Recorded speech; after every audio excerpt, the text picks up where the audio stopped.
अब अफ़सोस होने लगा है नर्सिंग करके। इतना पैसा खर्च किया, इतनी मेहनत की, दिन रात की ड्यूटी किया, अपना पूरा शरीर गलाया, बिना खाना खाए हम लोगों ने कोविड में ड्यूटी किया। कितने लोगों की सेवा की हम लोगों ने। हमें मिला क्या? किसी से क्या मिला? क्या सरकार से मिला? क्या जनता से मिला? क्या लोगों से मिला? किसी से नहीं मिला। कोई हमारे लोगों के लिए आवाज़ नहीं उठाता है। कोई ये नहीं कहता है कि नर्सिंग स्टाफ को भी हक दो उनका। कोई नहीं कहता है कि नर्सिंग स्टाफ की सैलरी बढ़ाओ। कोई नहीं कहता है कि नर्सिंग का परिवार कैसे चलता है। कोई नहीं कहता है कि नर्सिंग स्टाफ जब रात को ड्यूटी करने आता है उनका परिवार कैसे रहता है, उनके बच्चे कैसे रहते हैं, उनका घर कैसे चलता है। सुबह वो देर से जाते हैं तो उनके बच्चे कैसे स्कूल से जाते हैं, कैसे क्या करते हैं।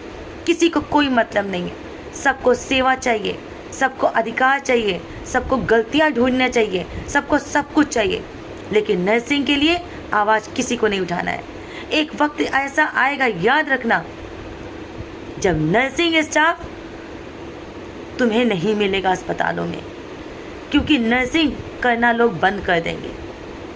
कहते हैं ना, जब बहुत ज़्यादा पाप बढ़ जाता है, बहुत ज़्यादा इंसान के ऊपर अत्याचार होने लगता है, तब वो चीज़ बंद हो जाती है। वही चीज़ नर्सिंग के साथ है। नर्सिंग को भी अधिकार दो, नर्सिंग को भी सम्मान दो, नर्सिंग को भी पैसा दो। किसी का गुजारा नहीं होता है 20-25 हज़ार रुपए में, तो नर्सिंग का क्यों गुजारा हो जाता है, ऐसा लोग सोचते हैं। हर बात में नर्सिंग की सैलरी काट लेते हैं। हर चीज़ के लिए नर्सिंग को जिम्मेदार ठहराया जाता है। क्यों आखिर? हर पोस्ट पे हॉस्पिटल में अलग अलग रखे जाते हैं, लेकिन काटी जाती है सिर्फ नर्सिंग की सैलरी। एक नर्सिंग से कितना काम लोगे, कितनी चीज़ों का।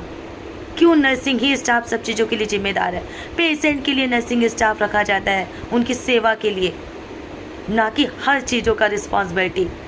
अगर हर स्टाफ हर चीज़ों के लिए, वहाँ कमेटी है, हर चीज़ों के लिए एक पोस्ट है, हर चीज़ों का सुपरवाइजर है, हर चीज़ों के लिए स्टाफ फिक्स है, तो नर्सिंग ही क्यों? नर्सिंग पे ही क्यों सारी बात आती है? नर्सिंग को ही क्यों जिम्मेदार ठहराया जाता है? आखिर में नर्सिंग कहाँ तक कितनी जिम्मेदारियाँ लेगा? नर्सिंग स्टाफ की कम से कम 40,000 सैलरी तो होनी ही चाहिए। ये मुहिम चलाना चाहिए जंतर मंतर पे, काकरोच जनता पार्टी से, काकरोच पार्टी से। ये मेरी ज़रूर पुकार है, ये मेरी रिक्वेस्ट है कि एक ये भी मुहिम चलाया जाए, इसके लिए भी आंदोलन किया जाए कि नर्सिंग की अगर कहीं 40,000 सैलरी ना हो तो उस हॉस्पिटल पे किसी भी नर्स को काम करने ना दिया जाए और हॉस्पिटल बंद किया जाए। जैसे बाकी चीज़ों के लिए आप मुहिम चला रहे हैं, वैसे ये भी चलाइए।